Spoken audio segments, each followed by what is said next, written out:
안녕하십니까, 황희만입니다. 우리 사회 현안에 대해서 가감없이 들여다보고 그 해결책을 모색해보자 하는 IFS 카톡. 오늘은 우리 생활화학용품에 대한 불안감 문제를 놓고 전문가분을 모시고 이야기를 나눠보도록 하겠습니다. 이 자리에는 서강대 이덕환 교수님이 나와 계십니다. 네, 안녕하세요. 네, 안녕하십니까. 지난 8월이었죠. 예. 그 달걀 그 살충제 문제가 터지고 또 예. 생리대의 VOC라고 하나요? 예. 휘발성 유기 물질. 예. 이 문제에 대해서 상당히 그 불안감이 증폭되게 돼서 우리 사회에서는 화학 제품에 대한 뭔가 불안감이랄까 뭐 이런 것들이 증폭되고 있어서 캠모포비아라고 하나요? 예. 화학 제품에 대해서는 좀 거부감 같은 이런 현상도 일어나고 있는 걸로 알고 있는데 현상은 어떻습니까? 굉장히 심각한 것 같습니다. 예. 이게 참 역설적인 현상입니다. 우리가 굉장히 어렵게 살 적에는 이런 데 대한 관심이 전혀 없었어요. 네. 근데 이제 우리 생활 수준이 올라가면서 1980년대 말 90년대 되면서 이제 이런 문제가 불거지기 시작했는데 거의 뭐 정말 수를 헤아릴 수도 없을 정도로 연속적으로 발생하고 있습니다. 이게 그냥 단순히 화학 제품에 대한 게 아니라 우리가 그 소비하는 음식, 그 생활 화학 용품, 네. 뭐 가공품, 뭐 심지어는 환경에 존재하는 그 화학 물질 전반에 대해서 한편에서는 아주 극단적인 거부감을 표시를 하면서 또 다른 쪽에서는 또 극도의 기대감을 표시하는 그런 측면도 있습니다. 그러나 일반 국민들로서는 이런 문제가 터지면 이제 결국 정부가 적극 나서서 뭐 이렇게 해결도 해주고 방향도 제시해주고 했으면 좋겠는데 지난번에 그 살충제 달걀 문제 나왔을 때는 예. 전과는 좀 다르게 이제 신속하게 대처를 했다 이런 평도 있습니다만은 그래도 이 또 양계장에서 나온 달걀 문제에 대해서 국민들의 그 불안감 이거 완전 해소되지 않은 것 같아요. 그렇죠. 처음에 시작은 이랬습니다. 8월 14일 날 저녁입니다. 네. 뉴스 다 끝난 다음에 느닷없이 정부가 그 달걀에서 살충제가 검출됐다.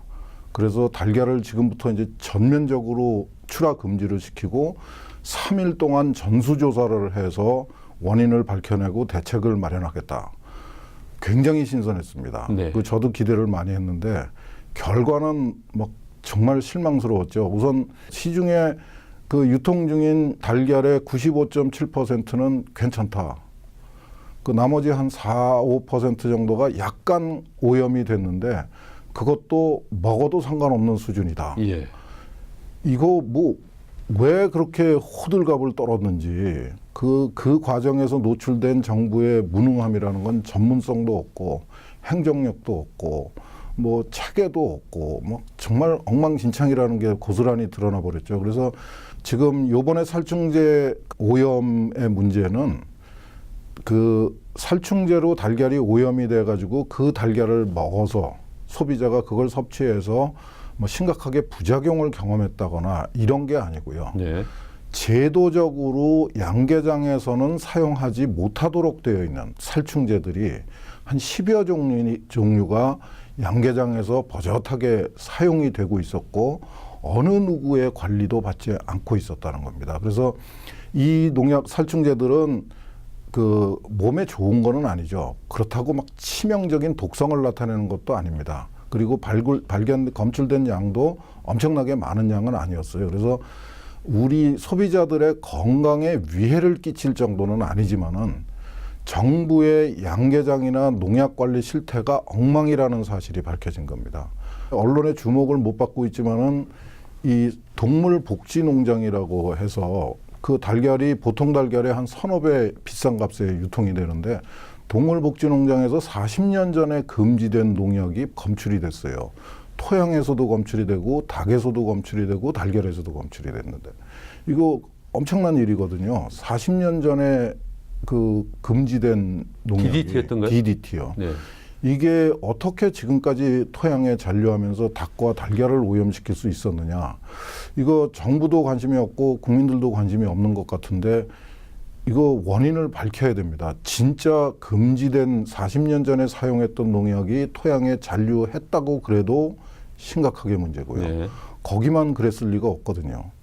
그다음에 또 하나의 가능성은 과연 이 금지된 농약이 정말 금지됐느냐. 지금 전 세계적으로 대부분의 선진국에서는 사용을 하지 않습니다. 근데 일부 국가에서 사용을 하고 있습니다. 그러니까 지금 요번 살충제 달걀 사태를 통해서 밝혀진 가장 심각한 문제 중에 하나가 농림축산식품부의 농약 관리 실태, 양계장 관리 실태가 엉망이었다는 거였거든요. 그런 상황을 고려하면은 과연 DDT가 정말 금지되어 있는지 그것도 확인을 해봐야지 됩니다. 이게 살충제 달걀이 있는지도 모르고 나중에 뭐 유럽에서 나오니까 이제 우리도 이제 알게 된 거 아닙니까, 정부에서. 그리고 또 이 정도는 먹어도 괜찮다 뭐 이런 얘기 나오고 그랬는데 이런 저런 문제의 가장 이제 근본적인 원인, 살충제 달걀 문제가 왜 일어나게 된 겁니까? 제가 말씀드렸듯이 살충제로 오염된 달걀이 생산돼서 유통되게 된 과정은 이제 두 단계의 문제가 있습니다. 하나는 농림축산식품부가 농약을 관리해야 되고 양계장의 그 위생 상태를 관리하게 돼 있습니다. 그 부분이 완전히 구멍이 생겨버린 거죠. 양계장에서 그 허가를 받지 않은 살충제를 마음대로 썼는데 아무도 관리를 안 했고요. 네. 양계장도 특히 요번에 많이 문제가 된 게 유기농 그 양계장이었습니다. 그 거의 절반 이상이 그쪽에서 문제가 생겼어요. 그게 그 유기 합성 살충제를 농약을 쓰지 않는다는 전제 조건 하에 달걀 가격을 한 30~40% 높게 받을 수 있도록 정부가 제도적으로 인증을 해준 시스템인데 예. 거기서 버젓하게 그 허가되지 않은 농약을 쓰고 있었습니다. 그러니까 이 살충제하고 농약하고 양계장의 관리 시스템이 완전히 무너져 버렸다. 그게 하나의 문제고요. 그 다음에 또 하나는 이 소비자들의 안전을 위해서 이 양계장에서 달걀이 출하될 때 하고 그 다음에 그게 출하가 돼가지고 유통 매점에 이렇게 가 있을 적에 네. 유통 단계에서 두 단계를 거쳐서 이중으로 그 농약 잔류 검사를 하도록 되어 있습니다. 근데 그 두 가지가 다 구멍이 나버렸어요. 그러니까 농약하고 양계장 관리가 무너진 게 하나. 네. 그 다음에 이 달걀의 품질 검사 체계가 무너진 게 또 하나의 실패였습니다. 그러니까 양계장에서의 문제점, 그다음에 유통에서 문제점, 예. 둘 다 이제 구멍이 났다 이거죠. 그렇죠. 그러면 앞으로 그러면 어떻게 해야 되겠습니까?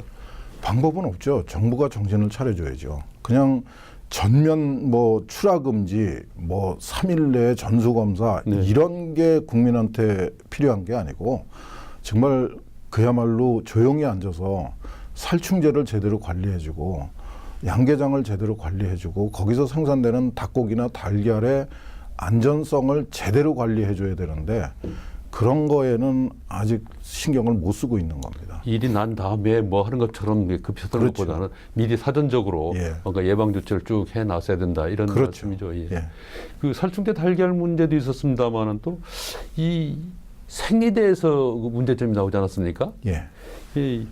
이건 또 어떻게 된 건지 좀 한번 설명해 주시죠. 예, 이 문제도 상당히 난감합니다. 이게 그 사실은 세계적으로 처음 문제 제기가 된 게 아니고요. 예. 2014년도에 미국에서 우리하고 똑같은 내용의 그 폭로가 있었습니다. 어느 그 시민단체에서 그 특정 제품의 생리대에서 그 유해 물질이 발견이 됐다. 네. 그래가지고 그 홈페이지를 통해서 폭로를 했는데 그게 이제 우리 사회에 굉장히 널리 알려졌습니다. 근데 이번에 제가 그걸 확인을 해봤더니 미국에서는 그게 이슈가 되지를 않았습니다. 그러니까 어느 언론도 그거를 집중적으로 보도를 안 했고. 왜 그랬죠? 그 다음에 그 생리대를 미국에서는 FDA라고 하는 예. 정부기관이 그걸 관리를 하게 돼 있는데 거기서도 그 아무 조처도 취하지 않았어요. 그 이유는 아마도 그 시민단체의 폭로가 그렇게 신뢰하기 어려운 내용이었던 것 같습니다. 네. 그런데 어떤 이유에서인지 우리나라의 여성단체 한 곳이 그 발표에 아주 신경을 많이 썼던 것 같아요. 그래서 우리나라에서 유통되는 생리대는 안전한가라는 거에 대해서 관심을 많이 가지고 하다가 그 어느 대학에 이 환경공학을 전공하는 그 전문가하고 이렇게 연결이 되면서 VOC 그 휘발성 유기화합물이라고 하는 예. 그 성분이 우리나라에서 생산되는 그 생리대에 검출이 됐다라는 사실은 지난 3월 달에 발표를 했어요. 예. 근데 우리 언론도 그렇고 식약처의 관계자도 그 발표장에 있었다고 알려져 있습니다. 그런데 어느 누구도 신경을 안 썼어요. 그런데 갑자기 8월 그 중순에 그 살충제 달걀 사건이 터지고 한 일주일 정도 시간이 네. 흐른 다음에 우연한 기회에 그 중에 검사 대상이었다고 알려져 있는 제품 하나의 이름이 그냥 덜커덕 언론에 공개가 됐어요. 나중에 확인된 걸로는 그 검출 실험을 했던 전문가가 어떤 기자의 묘한 질문에 그냥 그 별 생각 없이 어느 제품의 이름을 그 발설을 한 게 문제가 됐다 그러는데 거기서 그냥 폭발적으로 퍼졌습니다. 그래서 그게 이제 폭로가 되고 나서 갑자기 이제 막 그 소비자들의 관심이 집중이 되니까 그 회사가 그걸 뭐 환불을 해주는 조처도 취하고 뭐 완전히 궁지에 몰렸죠. 그리고 이제 여론이 그 아주 나빠지니까 식약처가 나서가지고 본인들이 하지 않은 다른 전문가가 한 실험의 결과를 대신 발표해주는 일이 생겼어요. 예. 근데 거기서부터 이제 문제가 또 한 번 이제 폭발을 합니다. 그 식약처가 대신 자료를 발표를 하면서 식약처가 뭐라 그랬는가 하면 이 실험의 내용도 모르겠고 이 그 동료의 객관적인 평가도 거치지 않은 자료이기 때문에 식약처는 신뢰하지 않겠다라고 발표를 해요. 실험 결과를 신뢰하지 않는다. 예. 그러니까 소비자 입장에서는 그야말로 황당한 거죠. 식약처가 그 정부기관인데 그 정말 그 장관급 그 정부기관인데 본인들이 신뢰하지 않는 자료를 소비자들한테 공개를 하고 뭐 알아서 해라 이런 식이 돼버린 거죠. 그래서 이제 문제가 정말 와글와글하는 수준으로 커졌습니다. 근데 참 안타까운 것 같아요. 이제 다음 달에 식약처가 그동안에 사실은 이 2014년도에 미국에서 문제 제기가 되고 난 다음에 식약처가 작년부터 생리대하고 기저귀에 대해서 그 연구를 수행을 하고 있었다고 그럽니다. 근데 그 사실을 제대로 안 밝혔으니까 이제 시민단체가 나서서 이렇게 문제를 악화시켜 버린 건데 원래는 내년에 그 결과를 발표하겠다고 그랬다가 이제 문제가 이렇게 되니까 다음 달에 전국에서 유통 중인 뭐 800 거의 한 900여 종의 생리대를 전부 수거를 해가지고 그 VOC 검사를 해가지고 결과를 그 발표하겠다 이렇게 약속을 해놨는데 제 입장에서는 정말 난처합니다. 그 식약처의 그 전수조사 결과를 발표함으로 해서 이 문제가 가라앉을 거냐 그렇게 보기가 상당히 어려운 상황입니다. 그래서 지금은 조금 잦아들었지만은 다음 달에 이제 연휴가 끝나고 나면 이 문제가 다시 또 불거져서 세상이 시끄러울 것 같아요. 그런데 지금 문제 발단이 그렇다면 어느 시민단체에서 생리대를 조사해 보니까 이런 위험성이 있다고 이제 발표한 거 아니겠습니까? 그게 또 아주 난처한 거죠. 처음에는 그렇게 발표를 했고 소비자들도 그렇게 이해를 했습니다. 그런데 이게 문제가 심각하게 불거지니까 이 VOC를 검출했다는 전문가가 언론에 나와갖고 나는 VOC를 검출했다는 사실만 공개를 했지 그게 여성들의 건강에 위해를 끼친다는 사실은 발언한 적이 없다. 이거 정말 전문가의 발언이 맞는지 잘 모르겠어요. 그래가지고 문제를 더 꼬아버렸습니다. 근데 진실은 이렇습니다. VOC라는 게 이제 휘발성 유기용매인데 이제 거기에는 뭐 벤젠, 톨루엔 뭐 해서 우리가 들으면 좀 거북하게 느껴지는 이름들이 많습니다. 근데 그게 그런 화학물질만 있는 게 아니라 우리가 이름도 처음 들어보는 이름도 알 수 없는 한 400여 종의 그 유기화합물을 통칭하는 이름이에요. 어느 특정한 화학물질이 아니고. 근데 이 전문가가 그 검출했다고 하는 자료가 이제 식약처를 통해서 그 공개가 됐는데 그 자료도 참 난처한 겁니다. 우선 첫 번째로 VOC는 인체에 그렇게 좋은 물질은 아니에요. 그렇다고 정말 가까이 하기만 하면은 인체에 막 치명적인 독성을 나타내는 맹독성 물질도 아닙니다. 예를 들어서 뭐 보톡스나 뭐 탈리도마이드나 이런 것처럼 뭐 그 김정남이를 죽게 만든 VX나 이런 거하고는 독성이 비교할 수 없을 정도로 그냥 좀 나쁜 물질 정도에 해당되는 그 부류의 물질이고요. 근데 이 검출된 양도 심각하게 문제입니다.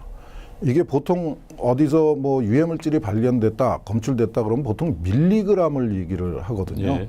근데 이거는 총량이 마이크로그램입니다. 마이크로그램은 밀리그램의 1000분의 1이에요. 예. 그리고 그 수백 종의 그 유기화합물 중에서 한 10여 종의 정체만 밝혀내고 나머지는 모르겠다예요. 뭐가 있는지 모르겠다예요. 근데 그 10여 종이 정체를 확인한 그 유해물질의 총량이 전체 TVOC라고 해서 VOC 총량의 1%도 안 돼요. 그러니까 전체 검출량도 믿기 어려울 정도로 작고 예. 그 중에서 정체를 확인한 거는 한 1%밖에 안 되고 99%는 뭔지 모르겠다입니다. 그러니까 뭔지 모르는 화학물질이 한 6 마이크로그램 정도 들어있는 생리대를 사용했더니 여성이 심각하게 부작용을 겪었다. 이거는 화학을 전공한 제 입장에서는 납득하기 굉장히 어려운 주장이에요.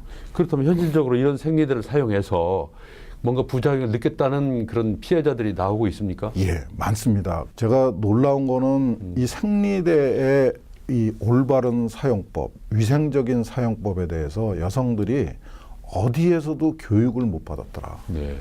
좀 놀라운 사실이었습니다. 요새는 초등학생부터 초경을 하는데 초등학교는 물론이고 중학교, 고등학교의 보건 시간에 여학생들한테 이 생리대의 위생적인 사용법에 대해서 전혀 교육을 안 시켜준대요. 그러니까 젊은 여성들도 이 생리대의 제대로 된 사용법을 모르고 있더라고요. 생리대가 구조가 이렇게 돼 있습니다. 바깥에 이 방수를 위해서 비닐막이 하나 있고요. 예. 그 안에 이제 그 고분자로 된 흡수층이 있고 네. 안쪽에는 면으로 만든 내피가 있습니다. 딱 구조도 되게 간단하고 사실은 이 어린이용 기저귀, 유아용 기저귀하고 구조가 똑같습니다. 네. 그런데 이 바깥이 방수용 비닐이 있기 때문에 통풍이 안 됩니다. 통풍이 안 되고 그 상태로 분비물이 거기에 배설이 되면은 온도는 한 30, 40도 가까이 되고요. 통풍은 안 되고 습기는 되게 많고 그 상태로 몇 시간을 그 착용을 하고 있게 되는 겁니다. 그래서 제가 그 주변에 여러분들한테 물어봤더니 경우에 따라서는 6시간, 9시간도 착용을 한대요. 그러면 보통 대장균은 한 1시간 정도 지나면 한 1000배 정도 증식이 됩니다. 그 한 6시간 착용을 했다 그러면 굉장하게 증식이 된 거죠. 근데 1980년도에 모양은 다르지만은 미국에서 이 삽입형 생리대가 있습니다. 우리나라에서는 잘 사용을 안 하는데 네. 그 탐폰이라고 하는 생리대를 사용했다가 한 30여 명이 사망하고 굉장히 많은 여성들이 심각한 부작용을 겪었던 사건이 있었습니다. 그때 문제는 연쇄 포도상 구균, 황색 포도상 구균 이런 것들이 이 오염된 그 생리대에서 증식을 해가지고 거기서 나온 독소가 여성들한테 문제를 일으킨 거였습니다. 근데 지금 혹시라도 이게 그 일회용 생리대를 사용하면서 불편을 경험한 여성들이 적지 않은 것 같습니다. 그래서 정부가 보건소나 이건 보건복지부가 나서야 될 사안인데 보건소나 뭐 질병관리본부를 동원해서 이 여성들이 정말 이 일회용 생리대가 일반화되어 있는데 이 생리대를 제대로 활용하고 있는지 사용하고 있는지 혹시라도 잘못된 사용법 때문에 문제를 겪는 경우는 없는지를 조사를 해야 될 것 같아요. 그리고 이 여성들한테 제대로 된 그 생리대 사용법을 좀 홍보를 하고 교육을 시켜야 될 것 같습니다. 제가 알기로는 생리대의 적정 사용 시간은 3시간입니다. 이게 여성들한테만 문제가 되는 게 아니라 요즘 유아를 키우는 그 부모들한테도 중요합니다. 요즘 생리대도 그렇고 기저귀도 그렇고 흡수력이 무지하게 좋습니다. 예. 그래서 그 어린아이의 경우에는 소변을 2번, 3번을 싸도 이 기저귀가 아무 문제가 없어요. 네. 그러니까 장시간 착용이 가능합니다. 근데 바람직하지 않죠. 그런 사실을 좀 부모들도 그렇고 여성들한테도 좀 널리 홍보를 해야 될 것 같습니다. 그러니까 생리대 사용한 여성들의 부작용이 예. 생리대 자체의 뭐 VOC 물질에 의한 것인지 아니면 사용법이 적절치 못해서 한 것인지 그건 명확히 지금 나오지는 않는 거죠. 그거를 확인해 볼 필요가 있다고 제가 예. 주장을 하는 겁니다. 그래야 이제 대책이 나오겠군요. 예, 예. 그러니까 너무 이렇게 겁내서 뭐 해서도 안 되겠지만 또 안전성은 최대한 보장을 해야 되겠죠. 그렇죠. 근데 특히 이제 화학물질에 대해서 모두에도 말씀했습니다만 케모포비아 뭐 예. 현상 예. 또 뭐 화학물질은 뭐 좋은 거다 뭐 이런 뭐 양면성이 있다고 말씀하셨는데 지금 지나치게 신비화하는 뭐 그런 경향도 그게 있죠. 저는 개인적으로 굉장히 신경을 쓰고 있습니다. 네. 지금까지 말씀드렸던 거는 화학물질에 대한 과도한 거부감, 네. 두려움, 공포 이게 문제고요. 또 한편 우리 사회에서는 화학물질에 대한 정말 상상할 수 없는 기대를 하고 있어요. 그게 대표적으로 건강기능식품이라고 부르는 겁니다. 예. 뭐 TV에서도 어떤 기업에서 중소기업에서 그런 광고를 하는 거 봤어요. 이게 뭔지는 모르겠는데 건강에 좋습니다. 세상에 이것처럼 무서운 말이 없습니다.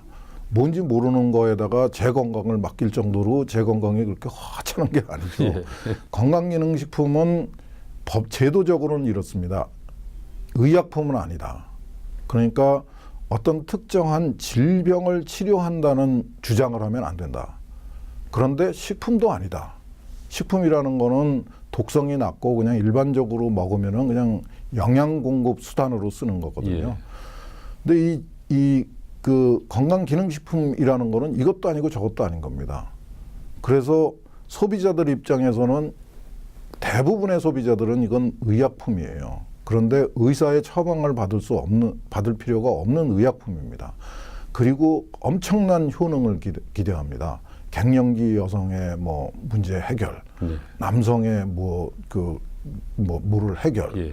뭐 심지어는 어린이의 머리가 좋아진다. 어린이 키가 크는데 도움이 된다. 이런 뭐 한 70여 종류의 기능이 식약처에서 고시가 되어 있어요. 근데 건강기능식품을 지정하는 과정이라든가 절차라든가 현실을 보면은 너무 실망스럽습니다. 이게 일본에서 시작된 제도인데 일본은 아주 냉정하게 잘 운영을 하고 있어요. 근데 우리 사회에서는 식약처도 제대로 관리를 못하고 있고 기업도 이거를 아주 이상한 목적으로 악용을 하고 있고 소비자는 과도한 기대 때문에 건강을 망치고 있고 네. 몇 년 전에 있었던 백수호 사건이 바로 이런 거고 예. 지금도 어떤 기업에서 어린이들 키 크는 요구르트가 나왔다. 그래가지고 지금 뭐 날개 돋친 듯이 팔리고 있습니다. 전혀 도움이 되지 않는 건데도. 정확한 정보를 모르니까 사람들이 이렇게 화학 제품이 이렇게 좋은 성분이 있다 하면 믿게 되는 거 아니겠습니까? 그렇죠. 이게 뭔지 모르겠지만 정부가 잘 관리해 줄 거다. 전문가들한테 물어보면은 될 거다 하는 그런 좀 신뢰의 노력이 필요하고요. 물론 당연히 정부하고 전문가들이 기업이 굉장히 노력을 해줘야죠. 그리고 정말 전문가들 정부가 제공하는 정보에 따라서 적절하게 현명하게 활용하는 지혜가 필요해요. 아무리 좋은 정말 기적 같은 약이라고 해도 너무 많이 드시거나 잘못 드시면은 정말 심각한 피해를 입게 됩니다.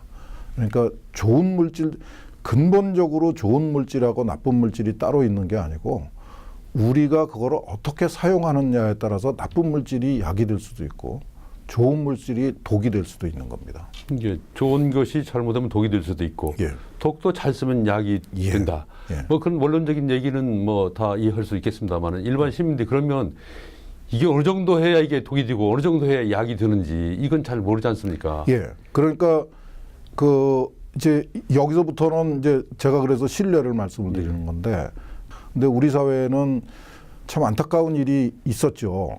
특히 여러 차례 있었습니다. 그 중에서도 가장 대표적인 게 제가 말씀을 안 드릴 수가 없는 게 가습기 살균제 참사라고 저는 표현을 하는데 그렇죠. 이 가습기 살균제 참사 때문에 소비자들은 정부도 신뢰할 수 없고 기업도 신뢰할 그렇죠. 믿을 수 사람이 없고 없죠. 전문가도 신뢰할 예. 수 없는 상황이 돼버렸어요. 이거는 제 생각에 정부가 적극적으로 노력을 해야 되고 전문가들도 협조를 해야 됩니다. 그래서 이 분위기를 바꿔야 되는데 가습기 살균제 사건은 제가 짤막하게 말씀을 드리면 이렇습니다. 우리가 90년대 초부터 이 초음파 가습기를 사용을 하기 시작했어요. 아파트 생활에 꼭 필요한 제품이 돼버렸습니다. 근데 이 초음파 가습기는 물을 넣고 오래 사용을 하다 보면 물때가 끼고 곰팡이가 피고 세균이 증식이 돼요. 그러니까 이제 그걸 자주 세척을 해서 제대로 사용을 해야 되는데 그 세척이 그렇게 어려운 것도 아닙니다. 그게 이제 제가 아까 말씀드린 현명한 사용법이에요. 그거를 지키고 사용을 했으면은 이런 참사가 안 생겼을 겁니다. 근데 거기에 소비자들은 그러니까 이 새로운 그 문명의 이기를 제대로 사용하는 방법에 대해서 그렇게 신경을 많이 안 쓰고 있었고 그런 틈새를 노리고 전문성이 턱없이 부족한 기업이 나선 겁니다. 원래는 유공이고 지금은 SK케미칼이라고 하는 명칭을 쓰고 있는 회사에 한 부장급 되는 그 전문가가 그 전문가도 아니죠. 직원이 아주 묘한 생각을 한 겁니다. 정말 창의적인 생각을 한 건데 이 초음파 가습기 가습기에 물때를 좀 노력하지 않고 없애는 방법이 없겠느냐. 이게 이제 문제의 발단입니다. 세상에 공짜는 없습니다. 물때가 끼면은 세제를 써서 깨끗하게 닦으면 되는데 그거를 하고 싶지 않았던 거죠. 그래서 만든 제품이 가습기용 전용 세제입니다. 그거를 이제 그 정부에다가 그 사용 판매 허가를 신청을 했고 정부가 그거를 그 허가를 해줬는데 거기서 또 한 번의 문제가 생깁니다. 이 가습기 전용 세제라는 것이 알고 봤더니 세척 기능은 하나도 없어요. 거기다가 난데없이 살균제를 소량을 집어넣습니다. 그러니까 세척제가 아닌 거예요. 그러면 정부가 그걸 세척제로 허가를 해주면 안 되는 거였습니다. 근데 세척제로 허가를 해줬어요. 그러고 난 다음에 이 친구들이 이거를 시중에다 내놓을 적에는 세척제라는 이름을 안 쓰고 가습기 살균제라는 상품명을 썼어요. 그러면 그것도 두 번째로 정부가 규제를 했어야 돼요. 그 제재를 했어야죠. 제재를 했어야죠. 근데 그것도 놓쳐버렸습니다. 근데 세 번째로 그 살균제를 넣은 엉터리 세척제를 가습기에다 넣고 가습기를 켜라 이렇게 써놨어요. 사용법이 살인적이었던 겁니다. 그것도 정부가 관리했었어야지 돼요. 근데 그것도 안 했습니다. 그러고 94년부터 2011년까지 그걸 팔았어요. 18년이 넘게 팔았습니다. 아무도 몰랐어요. 정부도 관리 안 하고 그 기업도 모르고 소비자도 신경 안 썼고 전문가도 모르고 그렇게 해서 생긴 정말 2중 3중의 실패가 그 막 합쳐져 가지고 만들어진 재앙입니다. 이런 일은 절대로 있어서 안 되는데 여기 핵심은 정부, 그 기업의 윤리성도 중요하지만 기업이라는 게 뭐 돈 벌기 위해서는 뭐 수단 방법을 안 가리는 게 기업 아닙니까? 정부의 전문성이 엉망이 돼버린 겁니다. 그래서 정부가 식약청을 식약처로 올리고 뭐 질병관리본부에 유능한 사람을 넣고 뭐 보건복지부 장관을 뭐 유능한 사람을 선택하고 뭐 이런 것도 좋지만은 정말 화학물질, 공산품의 안전관리, 품질관리에 대해서 정부의 전문성을 정말 10배, 20배 제고시킬 수 있는 노력을 정말 철저하게 시작을 해야 됩니다. 마지막 정리를 한다면 그 가습기 살균제 사건에서도 있었습니다만은 우리 생활에 이게 필요한 여러 생활용품들 중에 화학물질이 뭐 안 들을 수가 없지 않습니까? 그러니까 이 생활용품에 대한 뭔가 거부감 뭐 이런 것도 상당히 현실적으로 많은데 그러면 이게 어떻게 될 건지 종합적으로 한번 대책을 결론적으로 말씀해 주시겠습니까? 지금 우리의 현실은 이렇습니다. 우리가 생활화학용품이라고 하는 것, 그다음에 가공식품이라고 하는 것을 적극적으로 활용하기 시작한 거는 80년대부터죠. 지금 한 30여 년, 40년 이제 가까이 돼 가는데 그동안에 이제 지금 케모포비아라고 하는 것을 부추길 만한 사건들이 연달아 불거지고 이 정부의 관리가 정말 어처구니 없이 실패하는 바람에 소비자의 신뢰가 정말 땅에 떨어져 있어요. 제가 전문가로서 소비자들한테 말씀드리고 싶은 거는 이런 겁니다. 아직도 선진국보다는 우리의 그 가공식품이나 생활화학용품의 사용이 그렇게 선진국 수준에 와 있지는 않습니다. 아직 지금 선진국의 국민들은 우리보다 훨씬 더 건강하고 품질이 좋은 가공식품, 편리한 생활화학용품을 아주 적극적으로 안심하고 사용하고 있습니다. 그러니까 아직도 제가 보기에는 생활화학용품이나 가공식품을 포기해야 될 이유는 없는 거고요. 이제 그 소비자들이 정부가 뭐 이제 전문성을 제고하고 그다음에 적극적으로 관리를 해줘야 되겠지만은 이제 소비자들도 눈을 떠야 됩니다. 엉터리 정보, 노이즈 마케팅, 그다음에 황색 저널리즘이라는 게 있습니다. 언론이 이런 잘못된 정보를 마구 퍼날라요. 예. 그거를 가려낼 수 있는 능력을 키우셔야 됩니다. 좀 냉정해지셔야 될 필요가 있을 것 같습니다. 화학물질에 대한 이 유해성은 이렇게 나타납니다. 직접적으로 극소량에 의해서 치명적인 독성을 경험하게 되는 경우는 없습니다. 굉장히 드뭅니다. 개인 소비자의 입장에서는. 대부분의 경우에는 극미량에 의해서 지속적으로 장기간에 걸쳐서 이 흡입이 되거나 피부에 접촉을 하거나 아니면 섭취를 해서 이제 만성 증상이 나타나게 되는데, 그 만성 증상, 그러니까 음식도 편식을 하면은 안 좋다고 그러잖아요. 네.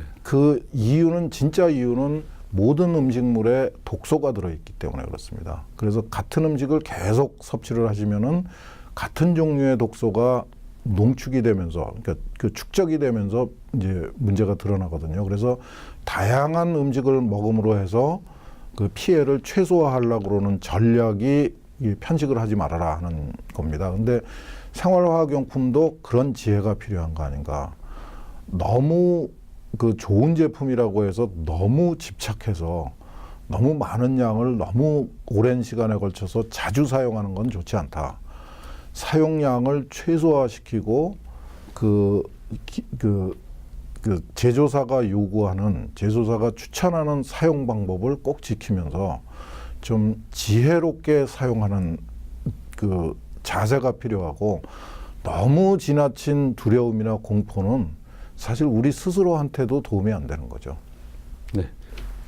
우리 삶이 좀 더 향상되는 과정에서는 이 가공식품이라든지 생활화학용품을 사용하지 않을 수 없는데, 다만 우리들은 좀 더 현명하게 사용을 해야 되고, 또 이러한 생활화학용품 이런 것으로부터 불안감을 해소시켜주는 정부의 역할이 좀 더 적극적이고, 또 전문가들도 좀 더 이 국민들을 신뢰할 수 있는 그러한 길을 제시해주는 그런 사회가 되기를 이번 토론을 통해서 간절히 바라보면서 오늘 카톡을 마치도록 하겠습니다. 감사합니다.